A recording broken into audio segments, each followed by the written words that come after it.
પોરબંદરના છાયા વિસ્તારમાં ગોપાલલાલજીની હવેલી આવેલી છે। દરબારગઢની પાછળ આવેલી આ હવેલીની અનેક ખાસિયત છે। ત્યારે જુઓ હવેલી અંગેનો અમારો આ ખાસ અહેવાલ। પોરબંદરના છાયા વિસ્તારમાં દરબારગઢની પાછળ પૌરાણિક ગોપાલલાલજીની હવેલી આવેલી છે, જેમાં નિધિ સ્વરૂપે સેવા બિરાજે છે।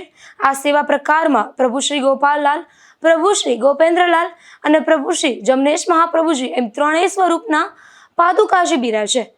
આ હવેલી 300 વર્ષ કરતાં પણ વધારે પૌરાણિક હોવાનું માનવામાં આવે છે, જેને લઈને ભક્તો મોટી સંખ્યામાં આ હવેલીના દર્શન માટે આવતા હોય છે। પોરબંદરમાં છાયા વિસ્તારમાં ગોપાલલાલજીની હવેલી આવેલી છે, જે આશરે 300 વર્ષ કરતાં પણ વધુ જૂની હોવાનું માનવામાં આવે છે। અહીં ભગવાનના 3 સ્વરૂપો બિરાજમાન છે: ગોપાલલાલજી, ગોપેન્દ્રલાલજી, જમનેશ મહાપ્રભુજી, જેથી લોકો મોટી સંખ્યામાં દર્શન કરવા માટે આવે છે। આ હવેલીની ખાસિયત એ છે કે અહીં લગભગ 350 વર્ષ કરતાં પણ વધુ જૂનો એક લીમડો આવેલો છે। આ લીમડાના વૃક્ષમાં ઉપરના ભાગે બરોબર મધ્યમાંથી એક વડલાનો વૃક્ષનું પ્રાગટ્ય થયું છે, જે વડલાના પ્રાગટ્યને પણ 125 વર્ષ કરતાં વધુ સમય વીતી ગયો હોવાનું માનવામાં આવે છે। જેની ખાસિયત એ છે કે આટલી મોટી ઉંમરનો વડલો હોવા છતાં તે વધતો પણ નથી અને ઘટતો પણ નથી, જેથી ભક્તો દ્વારા આ વડલામાં પણ બાળ સ્વરૂપે ગોપાલલાલજીનું પ્રાગટ્ય થયું હોવાનું માનવામાં આવી રહ્યું છે।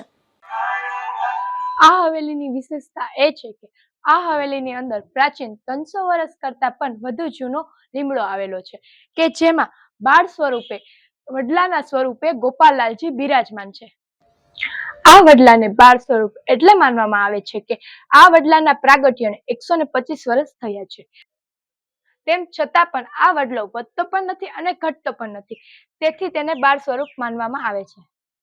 હવે આ હવેલીમાં ભગવાનના 3 સ્વરૂપ બિરાજમાન છે, તો બીજી તરફ લીમડાના વૃક્ષમાં પ્રાગટ્ય થયેલ વડલામાં પણ 3 પાનની ડાળખીઓ જોવા મળે છે।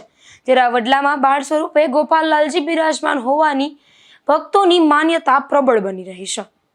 નિપુલ પોપટ સાથે અશોક થાનકી, ગુજરાત ન્યૂઝ, પોરબંદર।